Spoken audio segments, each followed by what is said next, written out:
E agora você acompanha pela Rádio Rio de Janeiro o programa Estudo das Obras de André Luiz. Vamos refletir sobre o livro Nosso Lar. Produção e apresentação, Tereza Cristina e Marco Antônio.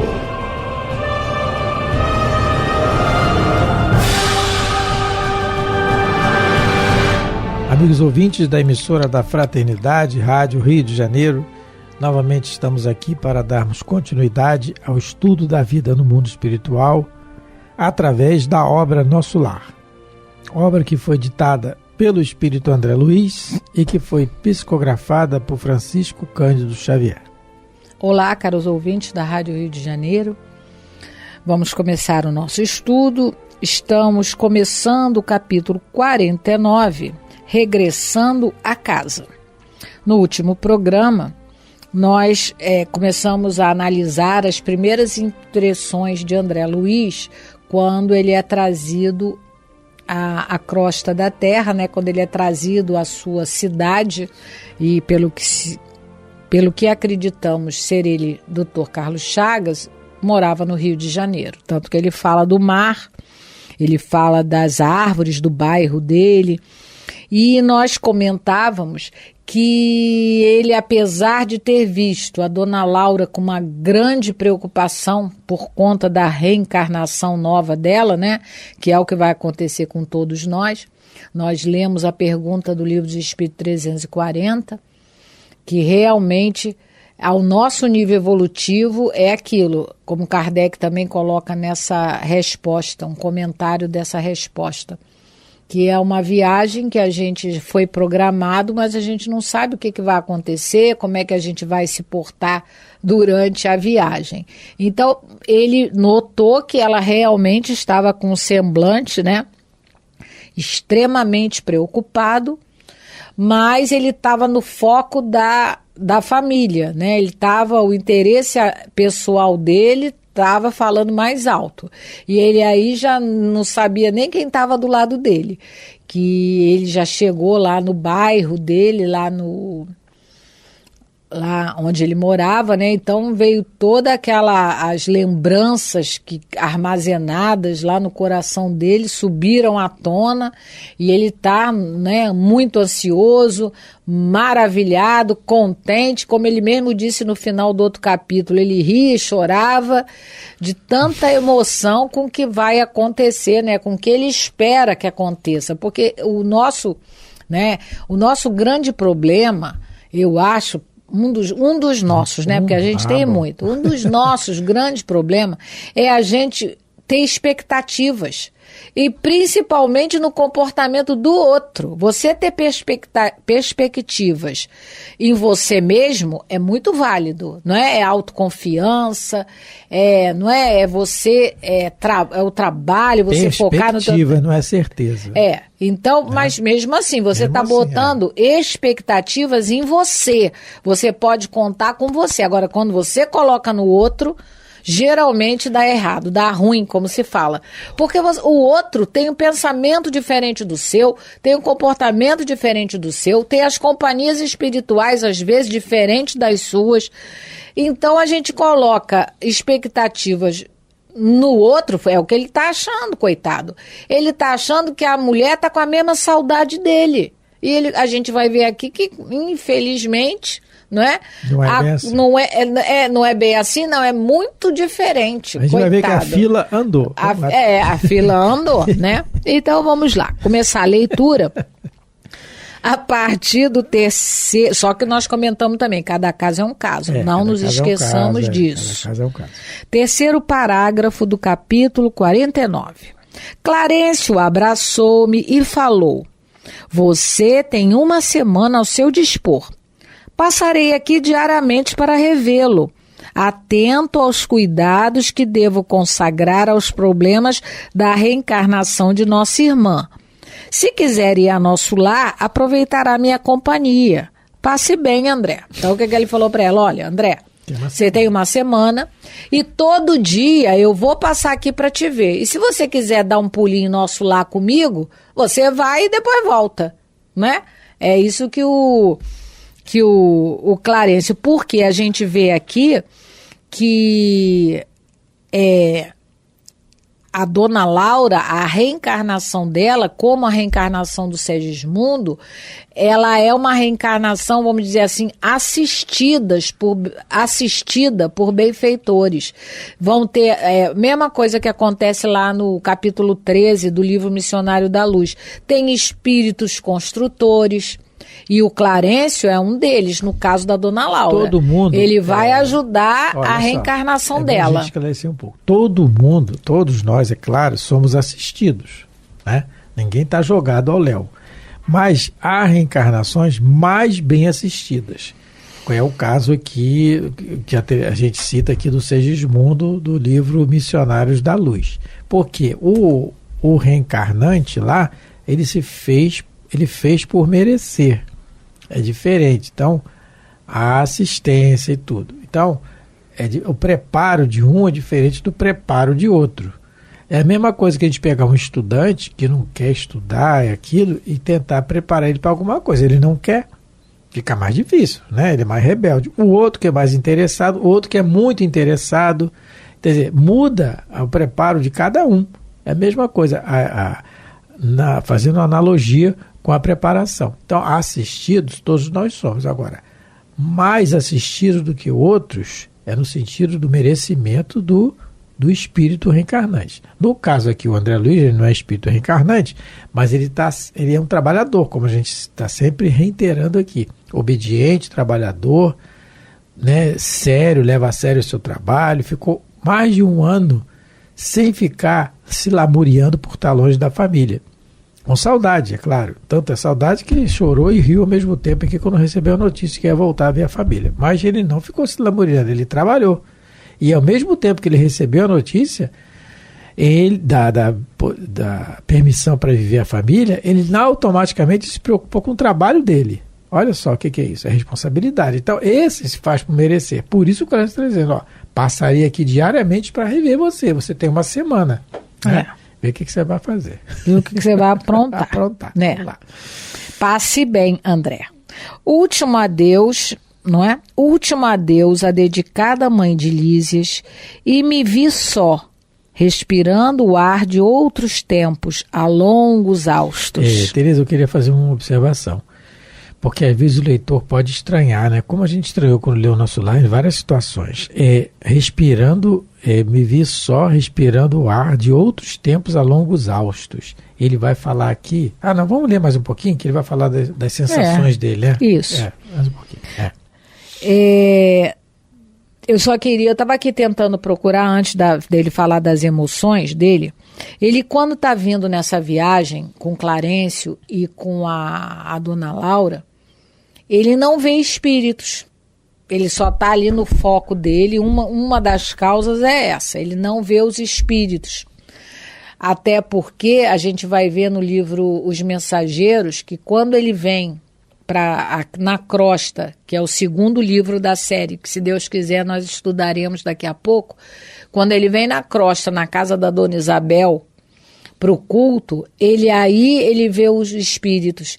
E ele vem por um outro caminho, que são os chamados campos de saída, que existe no mundo espiritual. Então, assim, vamos fazer uma comparação. Quando ele veio agora na casa dele, ele veio pela Via Dutra, que é aquela estrada bem pavimentada, iluminada, bonita, toda... Quando no livro Os Mensageiros, ele já vem pelas estradas marginais, ele vem por aquelas mais esburacadas, aí ele vai ver realmente a condição espiritual do nosso planeta. Do ambiente todo. Do ambiente todo, né? Porque ele está vindo na casa da Dona Isabel. Eu estava procurando aqui, mas eu não achei a hora que ele fala isso, que ele diz que... no caminho do capítulo 33, a caminho da crosta. É porque ele fala, Teresa, adiante, logo no próximo parágrafo, ele fala, não me demorei a examinar pormenores. Mas ele não vê espírito, ele não fala que está vendo ele espírito. não vê, ele não tem a capacidade ainda de ver, ainda não fizeram isso com ele. E foi trazido por um outro caminho, com certeza. Pelo outro caminho também, que também tem espírito, mas ele não está se atendo a isso, o foco dele é outro. O foco é outro, Isso acontece. É no capítulo 33. Não tem aquela situação que eu não vejo nada na minha frente, quando a gente está focado em alguma coisa para fazer, fulano não vê nada na frente dele, ele só está focado naquilo. É isso que acontece. E com o espírito muito mais, porque não tem o escafandro do corpo. Então ele está aqui, não me demorei a examinar pormenores. Com certeza, o espírito é em toda parte. Mas é aquilo que a Teresa falou, além de ser um caminho diferente, ele é levado pelo Clarencio, ele está sendo levado por alguém e agora ele está focado em ver a casa. Ele já está na rua da casa dele ali, já está ali perto de casa. Então, pelo amor de Deus, né? Imagina a emoção disso. Tudo é emocional, não é? Olha só, no capítulo 33 ele fala assim: doutras vezes, viajando sempre através da estrada luminosa e fácil de ser percorrida... Capítulo 3 dos mensageiros. Dos mensageiros. 33. 33, desculpa. Em vista das possibilidades de volitação, não fizera maior reparo. Agora, porém, que atravessara névoas compactas, anotava diferenças profundas. A certa distância surgia a Terra, não na forma esférica. O Sol resplandecia, e aí ele coloca: entramos numa zona de influenciação direta da crosta. Poderemos daqui a pouco praticar a volitação. E ele continua. Ele diz que quando ele vê, indiferentes à nossa presença, os transeuntes passavam apressados, de mente chumbada aos problemas de ordem material. Fonfonavam ônibus repletos. A grande Bahia figurava-se-nos cheia de forças renovadoras. E no Mensageiro ele vem novamente ao Rio de Janeiro. Então o capítulo é o capítulo 33, A Caminho da Crosta, livro Os Mensageiros. Então, continuando. Agora o Marco vai falar das impressões. Não me demorei a examinar pormenores. Atravessei celeremente algumas ruas, a caminho de casa. O coração me batia descompassado, correndo, à medida que me aproximava do grande portão da entrada. O vento, como outrora, sussurrava carícias no arvoredo do... Marco está fazendo a sonoplastia. Aqui é meu lugar. O vento, como outrora... Marco Antônio, assim não dá. Fundo musical, assim não dá. As coisas que eu deixei. Peraí, Marco. Eu vou... O vento, como outrora, sussurrava carícias no arvoredo do pequeno parque.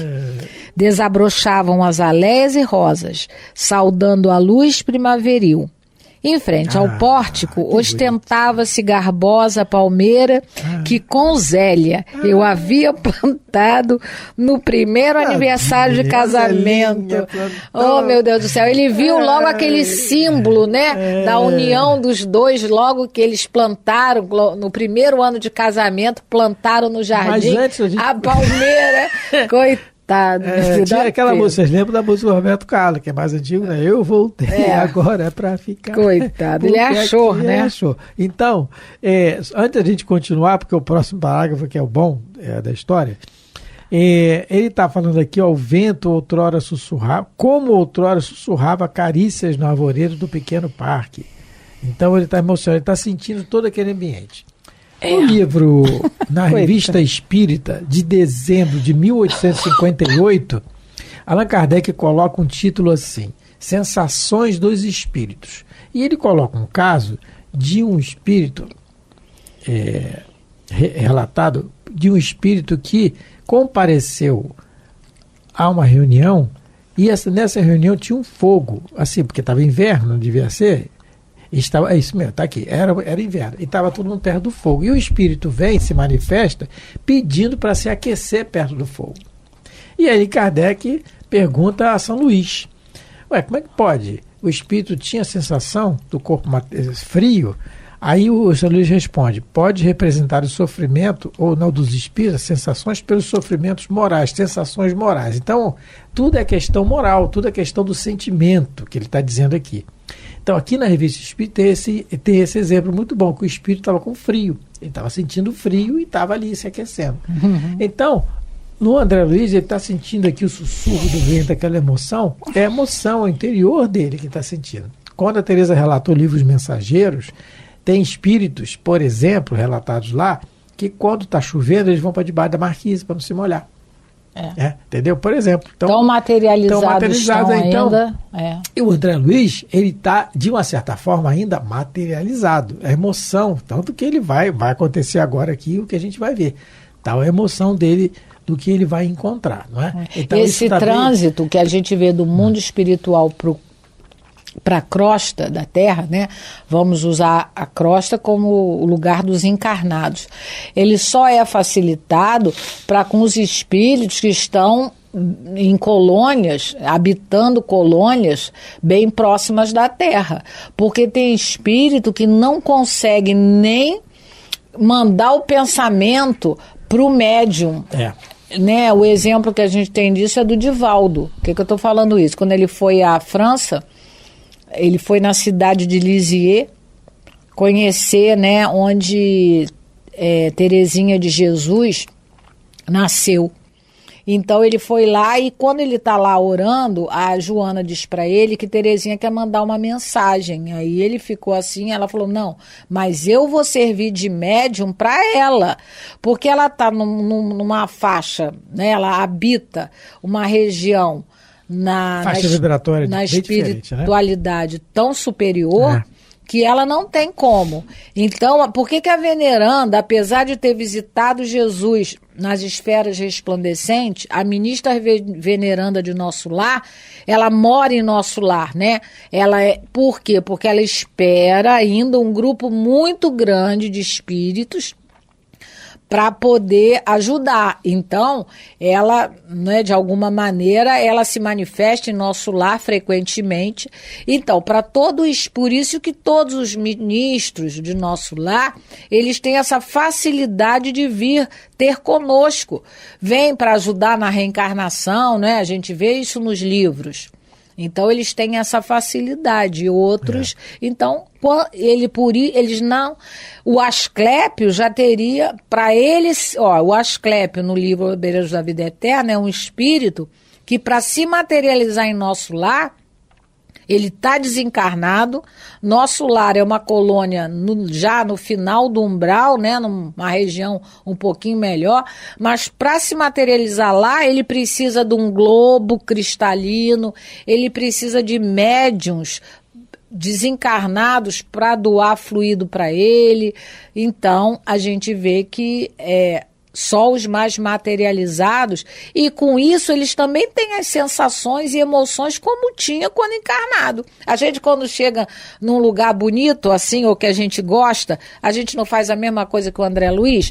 Respira fundo, fica ali louvando a natureza, claro, natural, louvando a Deus. Lógico. Ele está na mesma situação. Nisso que a gente leu da Revista Espírita, do ano, repetindo, Revista Espírita do ano do mês de dezembro de 1858, Sensações dos Espíritos, Kardec faz umas perguntas a São Luís. Ele fala assim, olha, concebemos os sofrimentos morais como pesares, remorsos, vergonha, que o espírito sente. Pesar, remorso são sofrimentos morais.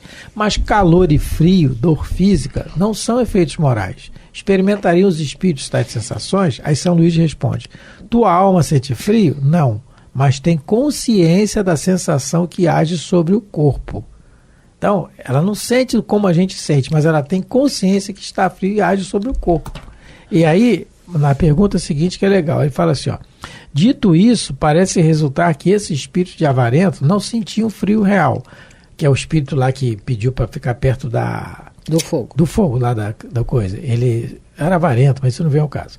Mas a lembrança da sensação do frio que havia suportado, e essa lembrança, tida por ele como é a realidade, tornava-se um suplício. Aí São Luís responde, é mais ou menos isso. Fique bem entendido que há uma distinção, que compreendeis perfeitamente entre a dor física e a dor moral. Não se deve confundir o efeito com a causa.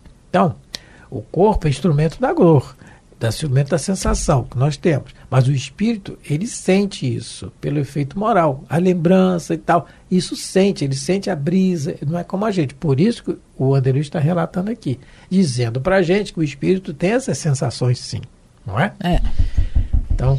Continuando. Ébrio de felicidade. Estamos no parágrafo 7 do capítulo 49. Ébrio de felicidade, avancei para o interior. Então, está entrando na casa. Ai, meu Deus. Tudo, porém, denotava diferenças enormes. Oi, coitado.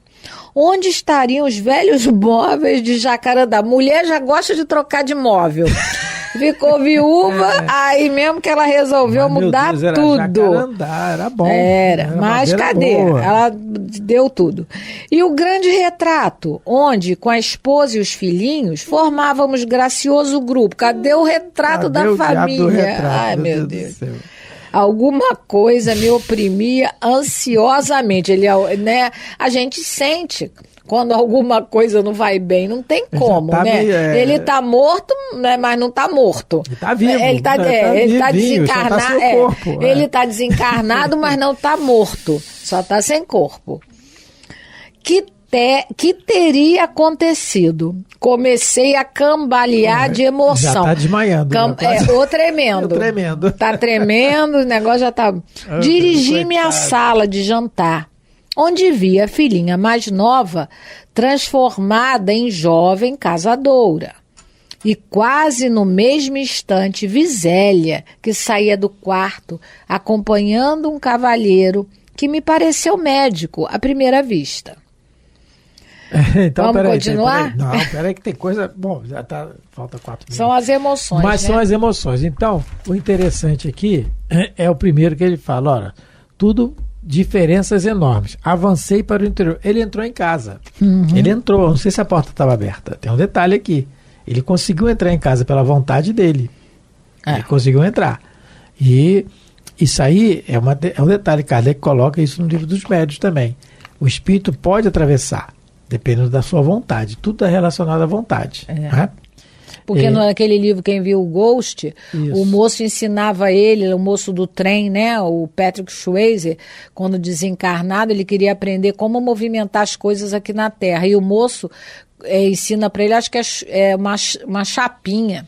Isso. E exatamente. aí o moço fala para ele, olha, é com a mente, não é com o corpo. Você não tem mais ele, é com a mente, a força da mente. Então, o André Luiz, ele queria ver a Zélia. Podia ser a porta de chumbo que fosse. Ali, não tinha porta que impedia ele de entrar. Mas não tinha mesmo. O que não acontece num plano superior, onde a pessoa não consegue avançar. O espírito inferior é diferente. Aí já é diferente, não é? Pode querer à vontade, mas não vai. Mas não vai.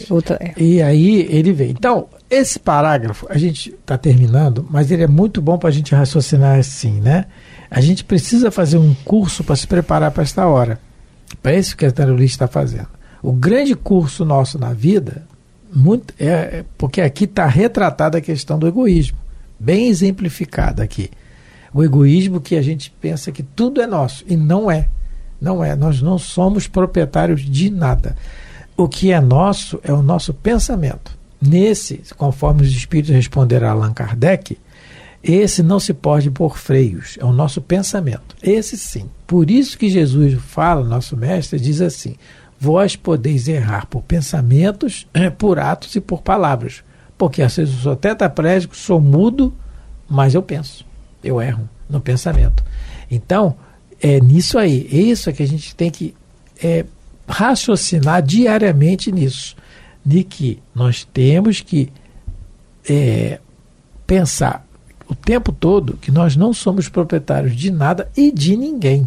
O que é mais importante ainda, e de ninguém. Nem do nosso corpo. Nem do nosso corpo. O corpo é um veículo, é uma máquina maravilhosa, sem adjetivos, que nos foi emprestado. Emprestado para a gente devolver com o melhor possível. É como eu emprestar um carro a alguém e esse alguém me devolver todo danificado. Então, tudo é nos emprestado, menos o nosso pensamento.